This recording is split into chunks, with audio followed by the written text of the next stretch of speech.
इस एप्लीकेशन पे अब हम क्या करें कि एक कंट्रोलर बनाते हैं। एप्लीकेशन सक्सेसफुली लॉन्च हो चुकी है। इन केस अगर आपके पास कोई एरर आ रहा है तो आप कमेंट सेक्शन में वो एरर हमसे डिस्कस कर सकते हैं कि एक्चुअल जो आप एरर फेस करें वो क्या है। अब यहाँ पे कुछ हम पैकेज बना लेते हैं। उसके बाद इस एप्लीकेशन का एक आउटपुट हम गेट कर लेंगे पोस्टमैन के थ्रू। इस पैकेज ये आपका सुपर पैकेज होगा। इस पैकेज के इनसाइड आप सब पैकेज बनाएंगे। न्यू पे आ जाएं। न्यू पे आने के बाद यहाँ पे पैकेज पे क्लिक करें। पैकेज के बाद यहाँ पे डॉट करके और बाद में पैकेज का नाम दें।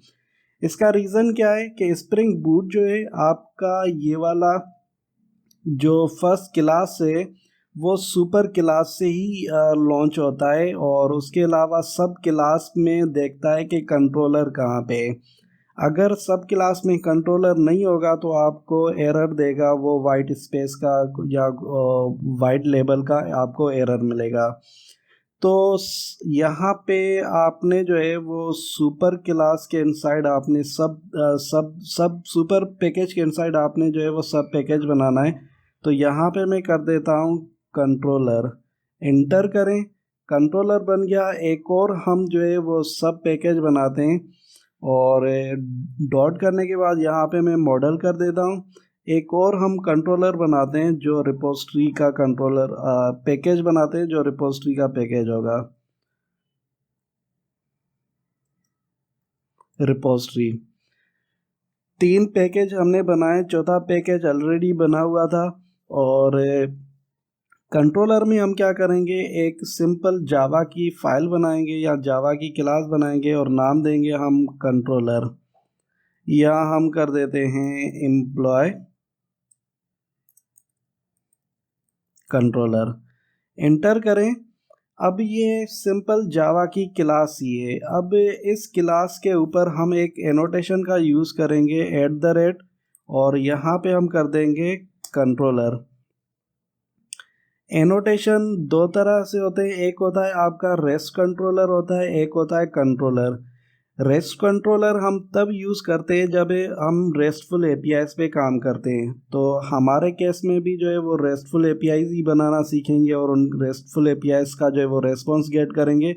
तो यहाँ पे मैं कर देता हूँ रेस्ट कंट्रोलर। इसके अलावा @ और यहाँ पे मैं कर देता हूँ रिक्वेस्ट मैपिंग। रिक्वेस्ट मैपिंग में यहाँ पे हम बेस यूआरएल बनाते हैं। रिक्वेस्ट मैपिंग में हम बेस यूआरएल बनाते हैं जिस तरह से मैंने यहाँ पे स्लाइड में बताया था कि एक बेस यूआरएल होगा सब एपीआईज का। ये बेस यूआरएल है एपीआई और वर्जन 1। उसके बाद जो है बाकी का यूआरएल होगा वो रिक्वेस्ट के अकॉर्डिंग चेंज होता रहेगा। तो एक बेस यूआरएल हम बना लेते हैं और बेस यूआरएल जो होगा वो होगा इनका /API वर्जन 1। ये इनका बेस यूआरएल है। इस तरह से एक मेथड बना लेते हैं। यहाँ पे हम कर देते हैं पब्लिक स्ट्रिंग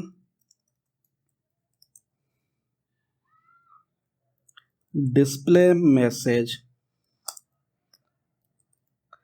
एक मेथड हम बना लेते हैं और यहाँ पे रिटर्न कर देते हैं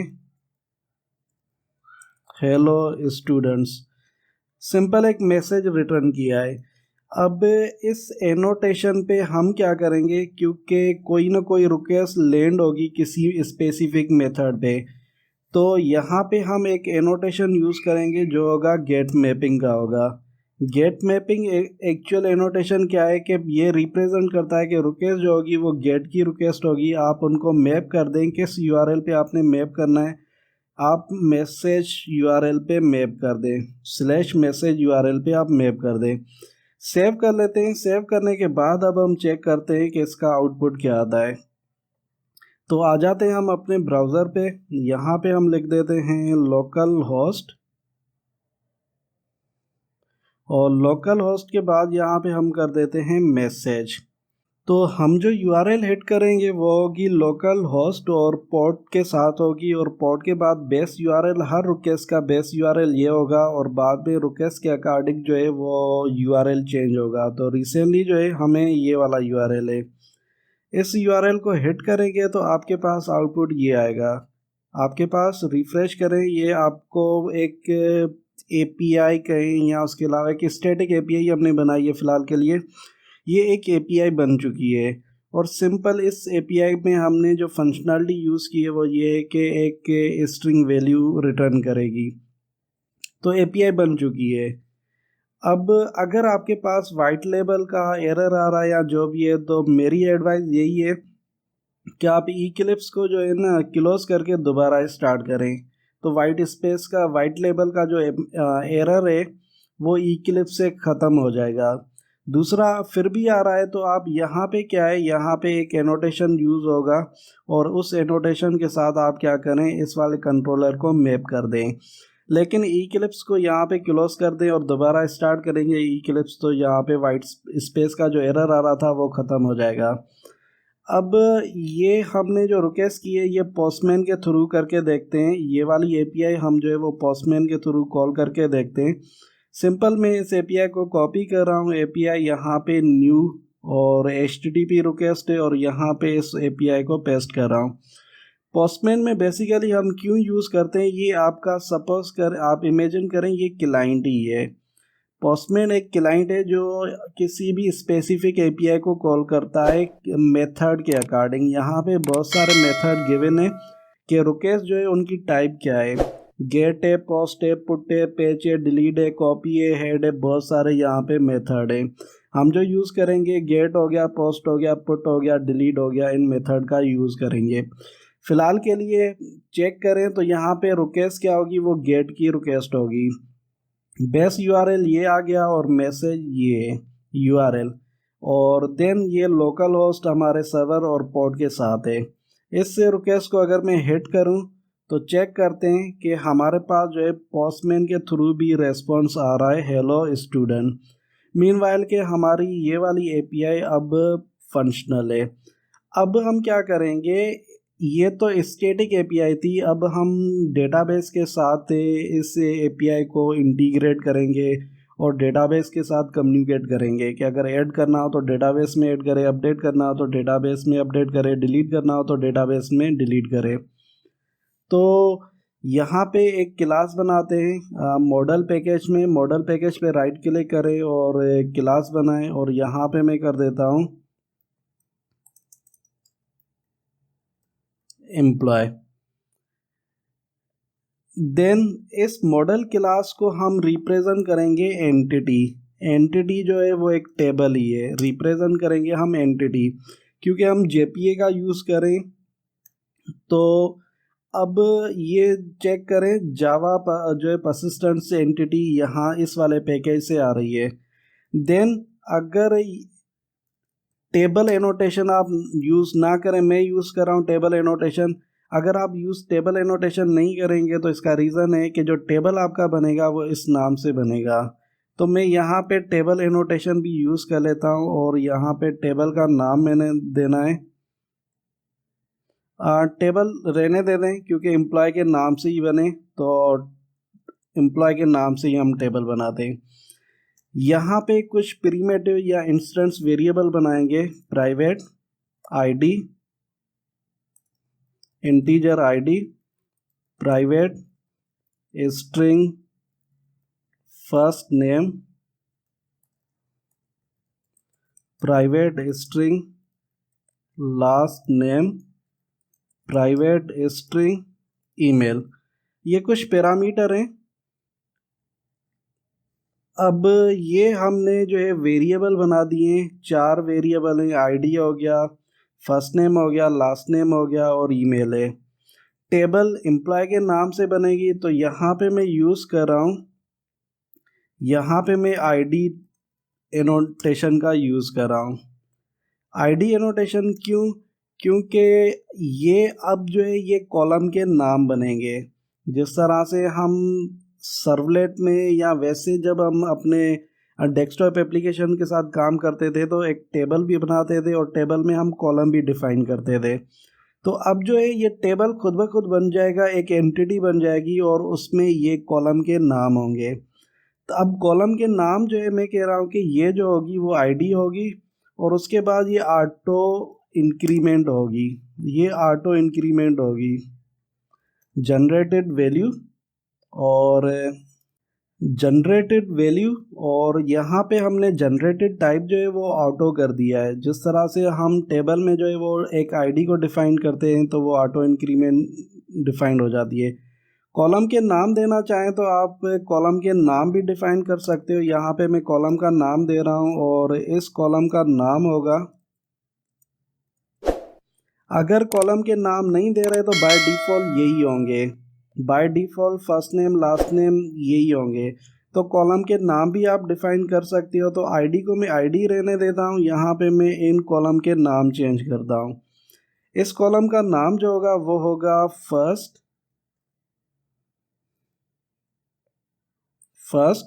और नेम। इस तरह से इस कॉलम का नाम जो होगा वो होगा last name then email. By default ये ईमेल ही है तो मैंने ईमेल ही कर दिया। इन इंस्टेंस वेरिएबल के हम गेटर सेटर बना लेते हैं। तो एक गेटर सेटर बना लेते हैं। सोर्स में आ जाएं। सोर्स में हम पहले जो है इनका एक गेटर सेटर बना लेते हैं। सिलेक्ट ऑल करें और ओके कर दें। ये गेटर सेटर बन गए। इस तरह से एक कंस्ट्रक्टर बनाते हैं, पैरामीटराइज कंस्ट्रक्टर हम इनको बनाते हैं। तो आ जाएं आप यहाँ पे कंस्ट्रक्टर जनरेट करें विद फील्ड, ओके करें। ये कंस्ट्रक्टर भी बन गया। इस तरह से आप एक और कंस्ट्रक्टर बनाएं जो डिफ़ॉल्ट कंस्ट्रक्टर होगा। सुपर कीवर्ड बेशक आप डिलीट कर दें। यहाँ पे इस वाले कंस्ट्रक्टर को मैं डिफ़ॉल्ट कंस्ट्रक्टर रख रहा हूँ तो ये पैरामीटर में डिलीट कर देता हूँ। डिफ़ॉल्ट कंस्ट्रक्टर मॉडल हमारा बन चुका है। अब डेटाबेस में आप चेक करेंगे तो कोई भी टेबल नहीं है, कोई भी टेबल नहीं है। जब हम इस एप्लीकेशन को रन करेंगे तो ये इस नाम से टेबल भी बन जाएगा और उसमें इतने कॉलम भी बन जाएंगे। अब एग्जीक्यूट करने से पहले यहाँ पे हम इनकी रिपो भी बना देते हैं। तो इंटरफेस हम बनाएंगे और यहाँ पे हम कर देंगे एम्प्लॉय रिपोजिटरी। इंटर करें। ये एम्प्लॉय रिपोजिटरी क्या होगा, ये आपका एक्सटेंड करेगा, ये एक्सटेंड करेगा जेपीए के साथ, जेपीए रिपो के साथ। अब जेपीए रिपो में जो है दो यहाँ पे जो है वो वैल्यूज़ चाहिए।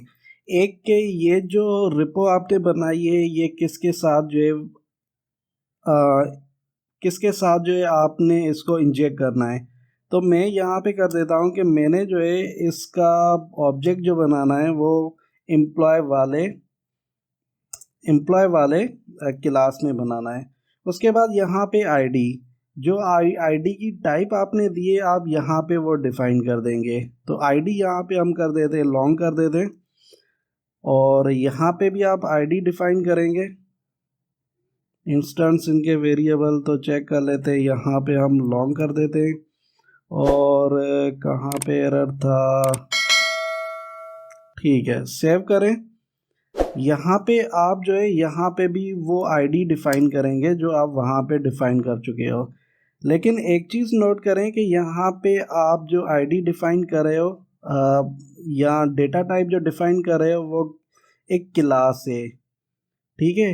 इस वाले फाइल में या इस वाली जावा क्लास में जो है वो डेटा टाइप था, प्रीमेटेड डेटा टाइप था। यहाँ पे चेक करें, यहाँ पे एल कैपिटलाइज है तो आपने ये चीज़ नोट करनी है। अब ये रिपो भी बन गया। इस रिपो का हम क्या करेंगे, इस रिपो का हम यूज़ करेंगे ऐड अपडेट डिलीट। अगर आप इस रिपोजिटरी में जाएं तो इस रिपोजिटरी में बहुत सारे फंक्शन हैं जो आपको मिलेंगे। कौन कौन से फंक्शन यहाँ पे चेक करें, लिस्ट फाइंड ऑल हो गया, उसके अलावा फाइंड सॉर्ट हो गया। देन हम फ्लैश की बात करें और इस तरह से आपके यहाँ पे बहुत सारे फंक्शन होंगे। डिलीट बाय आईडी हो गया, फेच बाय आईडी हो गया, बहुत सारे फंक्शन हैं जिनको आप यूज़ करते हुए आप क्या कर सकते हो कि CRUD एप्लीकेशन की फंक्शनैलिटी इम्प्लीमेंट कर सकते हैं। तो हम जो है इस वाले इंटरफेस को इंजेक्ट करेंगे अपने कंट्रोलर पे और इस वाले ऑब्जेक्ट के इंटरफेस के ऑब्जेक्ट के थ्रू हम क्या करेंगे, जितने भी इस JPA की बेसिक फंक्शनैलिटी है या उनके बेसिक फंक्शन है उनको हम यूज़ करेंगे। इस एप्लीकेशन को अब रन करके देखते हैं। एप्लीकेशन को रन आपने करना है तो आप यहाँ से रन करेंगे, सिंपल आप इस एप्लीकेशन को रन करें। चेक करते हैं कि हमारे पास जो है वो टेबल बन चुका है with in the column. Database पहले बन चुका था। अब अगर आप चेक करेंगे तो यहाँ पे चेक करें, जो हमने अपनी प्रॉपर्टी फाइल में ऐड किया था कि जब भी आप एक हाइबरनेट की क्यूरी या डेटाबेस के साथ आप कम्युनिकेट हो तो प्रॉपर हमें जो है एक क्यूरी फॉर्मेट में डेटा शो करें। तो चेक करें, यहाँ पे हमने ये खुद नहीं बनाया, क्रिएट टेबल और टेबल का नाम, और यहाँ पे जो है बिग इंट हो गया, नॉट नल हो गया, ईमेल हो गया, फर्स्ट नेम हो गया, लास्ट नेम हो गया, और यहाँ पे आईडी जो है वो प्राइमरी की है। ठीक है, तो ये हमने खुद नहीं बनाए, ये हाइबरनेट ने खुद बनाई है। हम चेक कर लेते हैं कि क्या वाकई हमारे पास टेबल बन चुका है। इस डेटा को रिफ़्रेश करें और आ जाएं आप अपने डेटाबेस में, तो चेक करें यहाँ पे आपका एक टेबल बन चुका है। यहाँ पे टेबल बन चुका है। तो टेबल के कॉलम हम देखें तो टेबल के कॉलम वही है जो हमने डिफ़ाइन किए थे, first name, last name, email और आईडी। आईडी जो है वो प्राइमरी की है, जिस तरह से हमने वहाँ पे मेंशन किया था कि प्राइमरी की होनी चाहिए। अब क्या है, अब हम एक काम करेंगे, वो होगा कि ये जो मैसेज हम जनरेट कर रहे थे ये एक स्टैटिक था। अब हम क्या करें कि कुछ डेटा वहाँ से गेट करना चाह रहे हैं। कहाँ से? इस वाले डेटाबेस से। तो पहले हम कुछ मैन्युअल डेटा ऐड करके देखते हैं, उसके बाद हम क्या करेंगे, एक गेट ऑल एम्प्लॉयज़ की एपीआई बनाएंगे। कौन सी हम एपीआई बनाएंगे? पहले हम ये वाली एपीआई बनाएंगे कि ऑल एम्प्लॉयज़ को जो है वो गेट करना है या फेच करना है। तो ये एक एपीआई हम बना लेते हैं। पहले डेटाबेस में कुछ टेबल में वैल्यू इंसर्ट कर लें। इंसर्ट मैन्युअल इसलिए कर रहे हैं क्योंकि एक एपीआई बना रहे हैं तो डेटाबेस में या टेबल में कुछ रिकॉर्ड होने चाहिए। इंसर्ट इनटू दिस टेबल, और कॉलम के नाम क्या है? कॉलम के नाम है यहाँ पे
अच्छा, ये कुछ क्यूरीज मैंने बना दी हैं। इस क्यूरीज को हम एग्जीक्यूट करके देखते हैं और मेक श्योर करें कि यहाँ पे जो आपने डेटाबेस सिलेक्ट किया हुआ वो वही डेटाबेस हो जो जिस डेटाबेस में आपने टेबल बनाया हो और जिस टेबल में आप डेटा इंसर्ट कर रहे हो। इस क्यूरी को मैं एग्जीक्यूट कर रहा हूँ, एक रो इफेक्टेड हो गई, दूसरी क्यूरी को भी अब मैं इंसर्ट कर रहा हूँ। अगर आप एसक्यूएल सर्वर यूज़ करें तो आप चारों क्यूरीज को एट अ टाइम यूज़ कर सकते हैं, लेकिन मेरे एसक्यूएल योग में जो है वो हम एट अ टाइम एग्जीक्यूशन नहीं कर सकते। तो सिलेक्ट करें स्टैटिक फ्रॉम और दिस टेबल और चेक करते हैं कि रिकॉर्ड हमारे पास, तो ज़मीर रिकॉर्ड ऐड हो गया और इन रिकॉर्ड को अच्छा, एक मैंने गलती की है। यहाँ पे अगर मैं सेकंड रिकॉर्ड ऐड कर रहा हूँ तो यहाँ पे कह रहा है कि आपके पास जो है वो प्राइम एक की भी देनी है। तो मीनवाइल के हमने जो है वो ऑटो इंक्रीमेंट नहीं किया अपने एंटिटी वाले क्लास में, तो पहले हम वो कर लेते हैं। इस टेबल को मैं डिलीट कर देता हूँ, ये मिस्टेक है, तो गलती हो गई है। हम क्या कर देते हैं, इस टेबल को डिलीट कर देते हैं, ट्रंकेट टेबल।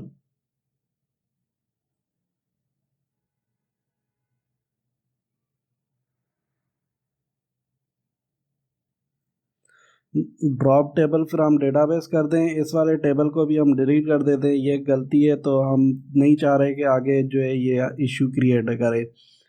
आ जाए अपनी एप्लीकेशन में, जहाँ पे आपने ऑटो कर दिया है यहाँ पे आप आइडेंटिटी कर दें। यहाँ पे आप जो है जनरेशन, इनकी जनरेशन टाइप जो है वो आइडेंटिटी कर दें। अब जो है ये खुद ब खुद जो ऑटो इंक्रीमेंट करेगा आईडी को। तो टेबल हमने डिलीट कर दिया है। हम अब दोबारा एप्लीकेशन को एग्जीक्यूट करेंगे। एग्जीक्यूट करने के बाद चेक करेंगे कि हमारा टेबल बन चुका है। तो चेक करते हैं कि टेबल बन गया है या नहीं। टेबल बन गया है। टेबल बनने के बाद यहाँ पे आपको कह रहा है कि ये सर्वर ऑलरेडी चल रहा है। बिल्कुल सर्वर चल रहा है। और हम डेटाबेस में जाकर चेक करें कि टेबल वाकई बना है। रिफ़्रेश करें अपने पूरे डेटाबेस को और टेबल चेक करें तो बिल्कुल टेबल बन चुका है एम्प्लॉय के नाम से। इस क्यूरी को अब मैं एग्जीक्यूट कर रहा हूँ। एग्जीक्यूट करें तो एक रो आपका ऐड हो चुका है। चेक करें तो अब आईडी जो है वो इंक्रीमेंट हो रही है। सेकंड रिकॉर्ड ऐड कर रहा हूँ, इस तरह से अब रिकॉर्ड ऐड हो रहे हैं। क्योंकि लास्ट टाइम जो एरर आ रहा था वो ये था कि आईडी जो है वो ऑटो इंक्रीमेंट नहीं बनी थी। अब चेक करते हैं कितने हमारे रिकॉर्ड ऐड हो चुके हैं। 4 रिकॉर्ड ऐड हो चुके हैं। अब हम जो है वो ये वाली एपीआई बनाएंगे कि जितने भी हमारे रिकॉर्ड है डेटाबेस में से वो फेच करें। उनका यूआरएल क्या होगा, एम्प्लॉयज़ होगा, एम्प्लॉयज़ यूआरएल होगा। तो आ जाते हैं जावा के कोड में। कंट्रोलर पे जहाँ पे मैसेज लिखा हुआ था वहाँ पे हम कर देंगे एम्प्लॉयज़। देन यहाँ पे हमें जो है ऐड अपडेट डिलीट के लिए जो है ऐड अपडेट डिलीट के लिए हमें इस रिपोजिटरी का यूज़ करना पड़ेगा। तो पहले हम क्या करें, पहले हम @ऑटो वाइड का यूज़ करें ताकि ये ऑब्जेक्ट हम इंजेक्ट कर दें। यहाँ पे किसका हमने ऑब्जेक्ट बनाना है, हम एम्प्लॉय रिपो का ऑब्जेक्ट बनाते हैं, एम्प्लॉय रिपो और एम्प्लॉय रिपोजिटरी। अब इस ऑब्जेक्ट के थ्रू हम क्या कर सकते हैं, बहुत सारे फंक्शन CRUD फंक्शन जो है वो एग्जीक्यूट या एक्सेस कर सकते हैं। तो एम्प्लॉय रिपो कर दिया मैंने यहाँ पे और चेक करें तो यहाँ पे बहुत सारे फंक्शन अब आपको मिल रहे हैं कि डिलीट करना चाहें, फाइंड बाय आईडी करना चाहें, गेट ऑल करना चाहें तो यहाँ पे हम कर देते हैं फाइंड ऑल। अब फाइंड ऑल आपको क्या रिटर्न करा है, फाइंड ऑल रिटर्न करा है एक लिस्ट रिटर्न करा है। फाइंड ऑल जो है वो लिस्ट रिटर्न करा है। तो हम क्या करेंगे, इस वाले मेथड को जो है स्ट्रिंग की जगह हम क्या कर देंगे, लिस्ट कर देंगे और एम्प्लॉय। देन ये जो भी ऑब्जेक्ट रिटर्न करेगा उसको हम रिटर्न कीवर्ड के थ्रू रिटर्न कर रहे हैं। अब अगर हम इस वाली एपीआई को कॉल करें पोस्टमैन के थ्रू तो चेक करते हैं कि मैसेज की जगह आप यहाँ पे एम्प्लॉयज़ कर दें और चेक करते हैं। अच्छा, हमने जो एपीआई बनाई है वो एम्प्लॉयज़ की एपीआई है, जो डेटाबेस से जितना भी रिकॉर्ड है वो फैच करके आपको रेस्पॉन्स में शो करेगी और जेसन फॉर्मेट में होगा। इस एपीआई को मैं हिट कर रहा हूँ तो यहाँ पे कुछ इस तरह का एरर आ रहा है कि पाथ जो है वो वैलिड है या नहीं, ये भी चेक कर लेते हैं, लेकिन एरर जो है वो नॉट फाउंड कर रहा है। पाथ जो है वो एम्प्लॉयज़ चेक कर लेते हैं कि हमारी एपीआई का पाथ क्या है। पाथ है एपीआई v1 परफेक्ट है, ये बेस यूआरएल हो गया, और यूआरएल है एम्प्लॉयज़, ये भी परफेक्ट है। इस एपीआई को अगर मैं ब्राउज़र पे हिट करूं तो ब्राउज़र पे आपके पास फाइल लेबल एरर आएगा। तो इसका रीज़न क्या होता है, बेसिकली इसका रीज़न ये होता है कि आपका जो कंट्रोलर है वो मेन एप्लीकेशन से रीड नहीं हो पा रहा होता। तो आप उसके लिए क्या करें, आप उसके लिए जो है उस कंट्रोलर को स्कैन करें। किस एनोटेशन को यूज़ करते हुए, कंपोनेंट स्कैन को यूज़ करते हुए बेस पैकेज को आप क्या करें, स्कैन करें। अब ये बेस पैकेज कौन सा है, ये बेस पैकेज आपका ये कंट्रोलर का बेस पैकेज आप कॉपी करके यहाँ पे आप वो पेस्ट कर दें और इस एप्लीकेशन को बाद में जो है आप दोबारा चला के देखें। इन केस अगर फिर भी एरर आ रहा है तो कोई भी चेंजेस ना करना, आप आईडी को क्लोज करें।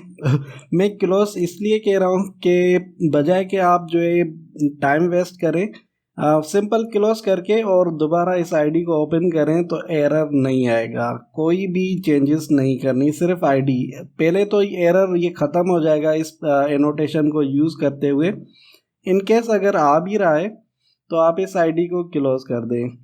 अब मैं इस एप्लीकेशन को रन करके देखता हूँ। रन करने के बाद जो है चेक कर लेते हैं कि सर्वर को आप स्टॉप करके दोबारा रीस्टार्ट करना। अब चेक कर लेते हैं कि हमारी एप्लीकेशन अप एंड रन है, परफेक्ट है। हमारी एप्लीकेशन में कोई भी एरर नहीं है। हमारा जो सर्वर चल रहा है वो 808 पोर्ट पे है। इस एप्लीकेशन को अब मैं हिट करके देखता हूँ कि मेरे पास रेस्पॉन्स क्या आ रहा है। रिफ़्रेश करने के बाद जो है मुझे प्रॉपर वो जेसन में एक कंप्लीट रेस्पॉन्स आ गया जो डेटाबेस से फेच हो रहा है। अब मैं पोस्टमैन से हिट करके देखता हूँ कि क्या वाकई मुझे रेस्पॉन्स मिल रहा है। इस कोड को आप कॉपी कर दें या इसी पे आप हिट करें, लेकिन मैं दूसरे जो है टैब पे आप हिट कर रहा हूँ। हिट करके देखते हैं तो प्रॉपर रेस्पॉन्स आ रहा है। तो एक हमारी गेट आल एम्प्लॉयज़ की एपीआई बन चुकी है। गेट आल एम्प्लॉयज़ की एपीआई बन चुकी है। इस एपीआई का जो यूआरएल है मैं आपको वो बता दूं, और इसके बिहाइंड क्यूरी क्या यूज़ हो रही है वो भी मैं आपको बता दूं। बेस यूआरएल इनका क्या है, बेस यूआरएल इनका ये यूआरएल है।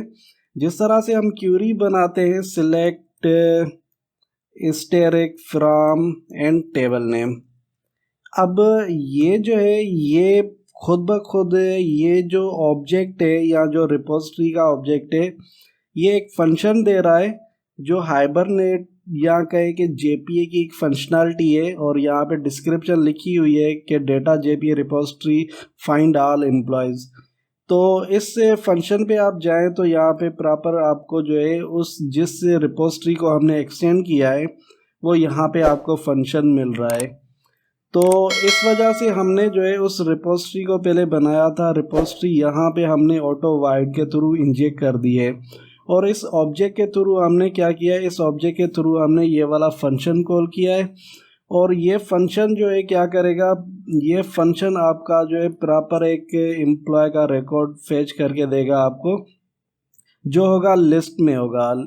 और यहाँ पे हम उसको रिटर्न कर रहे हैं, उस ऑब्जेक्ट को यहाँ पे हम डायरेक्ट रिटर्न करें। आप ऑब्जेक्ट बनाकर भी उसको रिटर्न करना चाहें आप कर सकते हैं। तो ये एक एपीआई बन चुकी है जो थी, एपीआई का नाम मैं यहाँ पे दे दूँ। एपीआई का नाम है गेट ऑल एम्प्लॉयज़।